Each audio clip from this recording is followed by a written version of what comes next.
Alright, there we go. I turned it on, turned it off. Okay, I'm trying to not get the reflection of my shirt. So, welcome home. It's Sunday. And we're going to continue from Saturday at 6:30 in the morning. My friends came in to the hospital. I had a visit with them 10-15 minutes. Now that was Saturday. I do not remember anything, until they moved me. I don't know what happened the rest of that week. I don't know if anybody else came up to see me. Excuse me. All I know is that the nurse had come up and she said, okay, we're going to move you now. And I said, okay. Now, I was in this bed this whole time that I was in acute intensive care. And I was in there, I think, 4 or 5 days. So when they came, they just brought a wheelchair. And I was all hooked up to all this stuff, and I had the catheter, and I had not been out of bed. So I was moving. I was moving slow. I hurt. I had bruises all over me. And so she said, are you ready? And I said, sure. Sat up. And she said, okay, real slow, real slow. And I was going real slow. And as I went to stand up, my legs felt like rubber. And I sat back down. And she's like, are you okay? I said, I don't know. I can't stand up. I said, I've been in bed for so long. So she said, let me help you. So she helped me pull the wheelchair closer. So then we just stood me up and I just sat in the wheelchair. And they moved me to, I'm not sure what this floor is called, but I know it's for people who have had seizures, and it's probably the neurological floor. And so they got me in there, put me right up, so helped me stand up, got me in bed, back to bed I went. So I'm like, I need a shower. Well, what'd your doctor say? I haven't seen one yet. I don't know. I mean, I saw doctors on the other floor, but there wasn't even a bathroom or a shower in that room. So the next morning, my doctor I was assigned had come in. And he talked to me. And I said, I need a shower. And he said, okay. I said, I've been here since last Friday. Nobody has given me a bath. Nobody has taken me to the shower.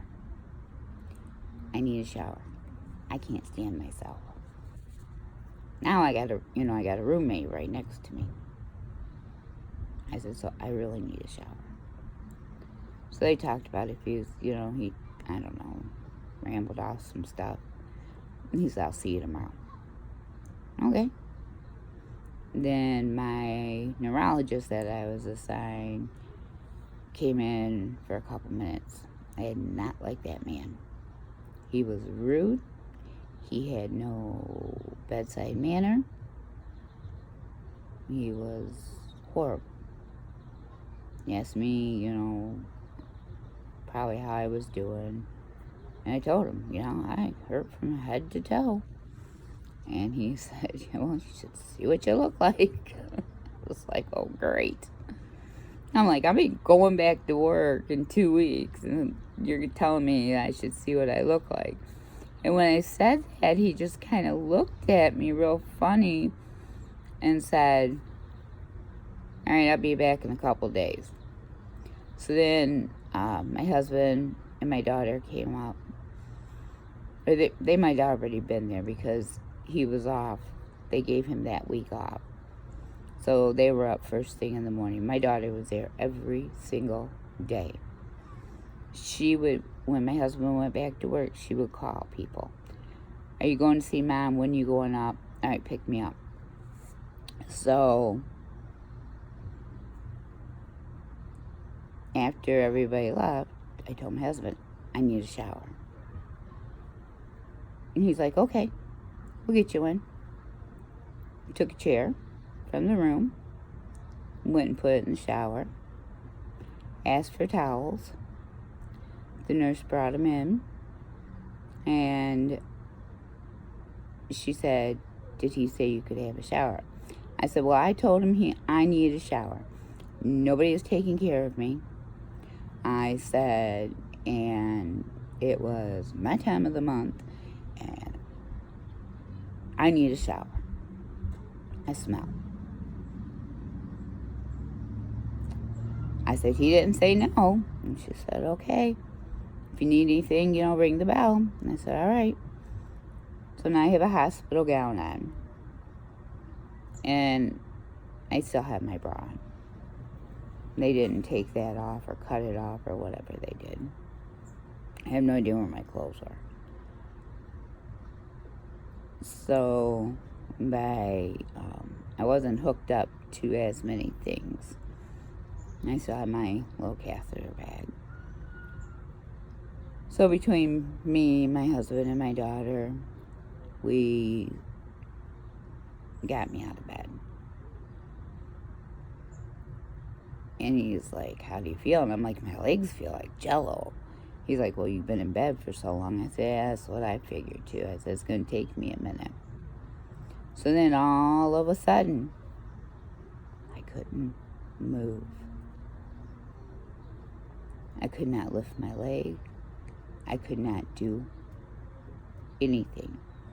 And the nurse, when she came in, gave him a belt, a gate belt, to put around me, to hang on to me. So at that point right there, I realized, and nobody had realized this yet, I realized I couldn't walk anymore. So my husband hung on to the belt. My daughter got in front of me and hung onto my hands. My husband bent down and moved each leg for me to get me in the bathroom, to get me in the shower.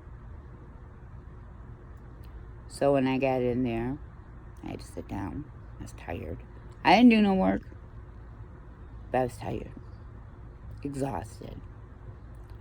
So as I was getting undressed, take my bra off, you hear all this stuff. All this glass falls out. So I had been filled with glass. So now we're trying to get the glass off of my body, onto the floor. I don't have nothing on my feet. They had shoes on. I didn't. So that even made me more mad. Now here I was sitting in all this glass from the windshield. So I was like, something else to put on my little checklist. So finally take care of that and get me in the shower. And next thing I know, I can't wash my hair. But at least I wet it down because my head hurt so much. But then in the back of my head, I had this huge knot. And in this knot, my hair was knotted together. It was filled with dried blood and glass.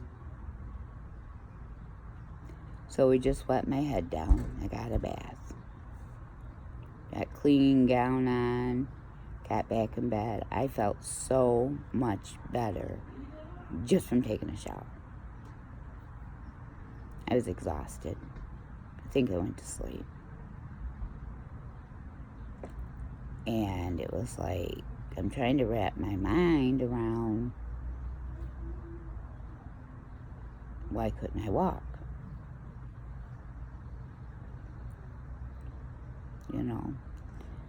So, by then my mom's up and I'm telling her, my mom's like, well, you took a hit to the head.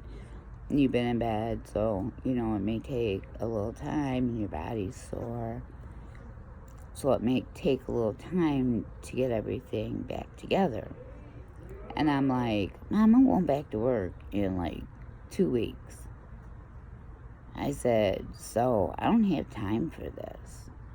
And she just looked at me like I just said the stupidest thing in the world.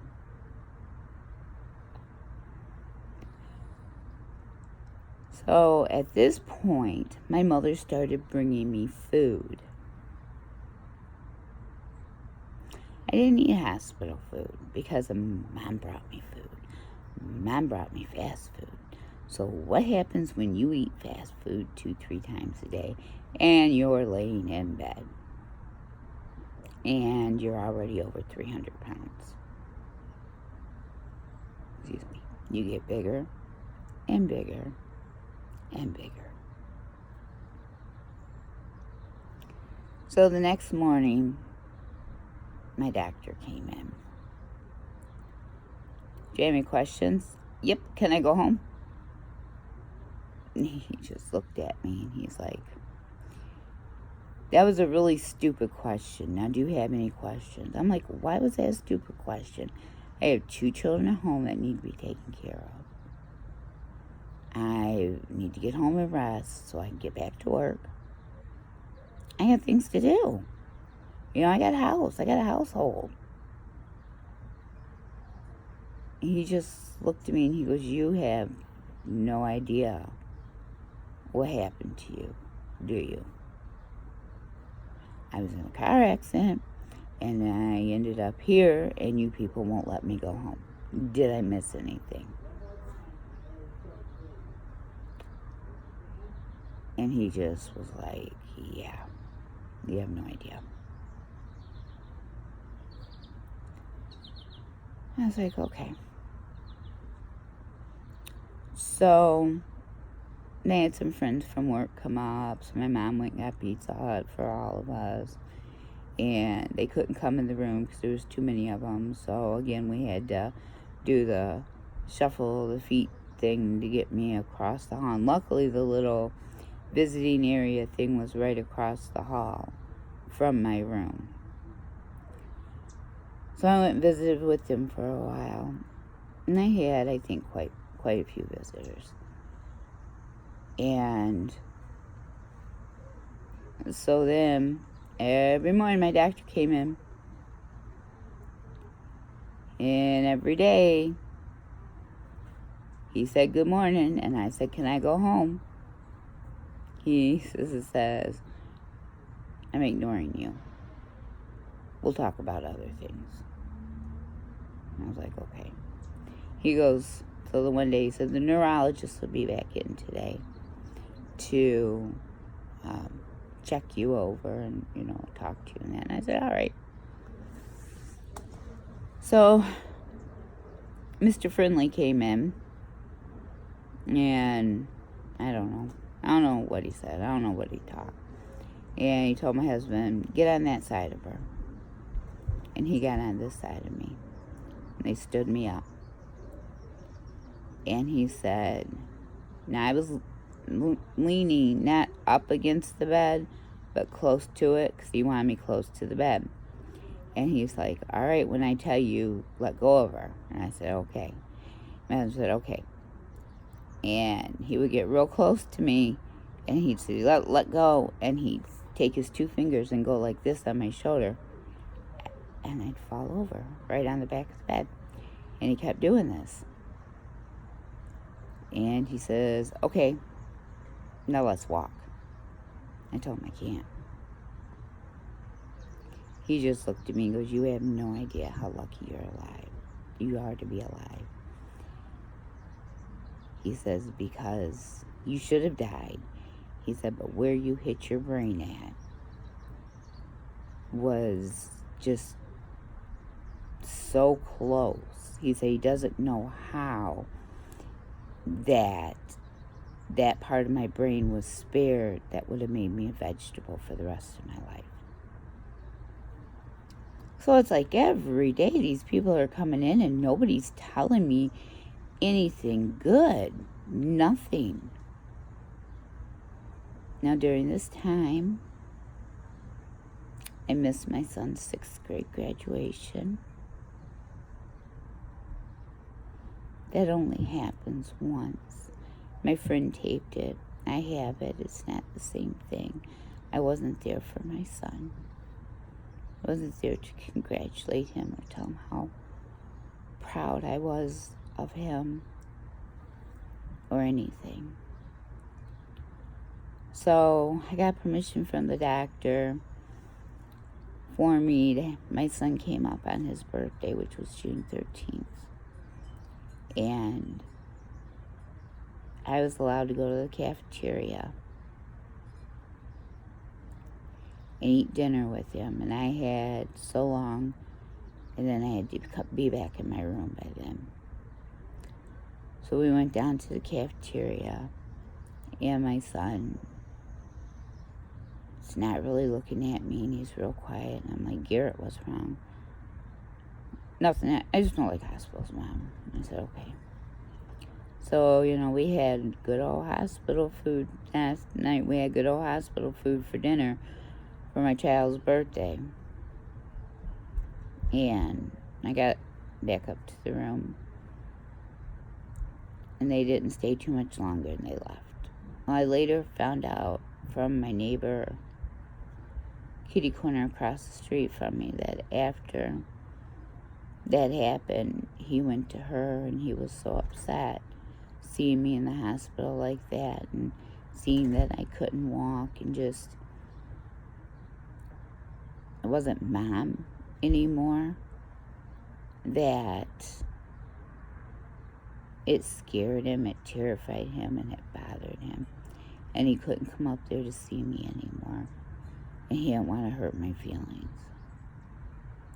And he never did come up again. And it didn't hurt my feelings. I didn't know for the longest time that's how he felt. I just figured he wanted to stay home and play with his friends or his video games. And I understood that. And, Grandma was there. I had no problem at all with that. So that was basically my week once they moved me to the neurological floor. And I didn't see any therapist. I didn't see any physical therapist. I saw my one doctor. He was pretty cute, too. And every single morning, good morning, can I go home today? That was every day. He expected it. And after a while, he just ignored me. Moved on to the other things.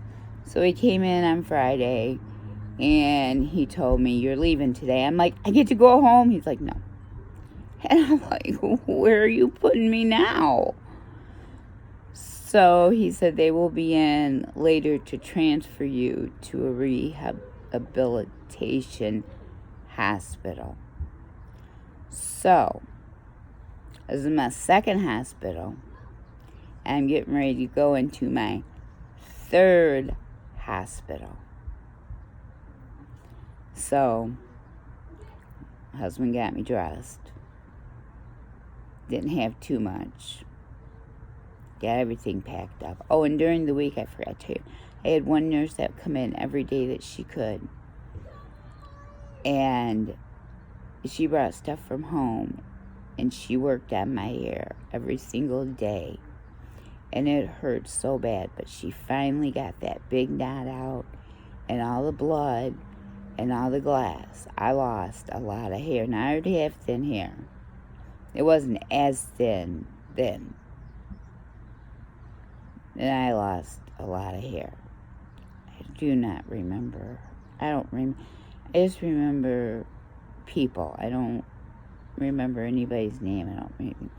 But my heart thanked her so much that she took the time and was gentle as she could be to get that out of my hair. So at least when I left, I could brush my hair. It hurt, but I could brush my hair, and all the glass and the blood was out of it, and I was able to wash it. So,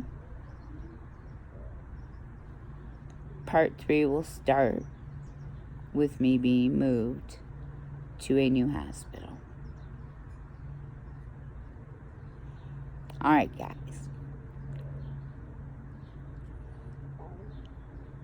I hate to say I hope you're enjoying this series, but I hope you're enjoying this series. I mean, this is real life. This is what happened, you know. It's and there's so much more, but this is what happened to me. When they say your life can change in an instant, it sure can. Mine did. So, alright, my family, if you're enjoying this series, can I get a thumbs up? If you know anybody else that would like to join our family, send them our way. Now we're working towards a 200 subscribers so we can have another giveaway. And that's going to be our at-home spa giveaway. Yes, it is. I'm still putting that one together, but that's what I'm calling that one. At-home spa. Alright, my loves. I appreciate you. I love you guys so much from the bottom of my heart. And I need to go do dishes because I was lazy and only did a little bit yesterday. And I will talk to everybody soon.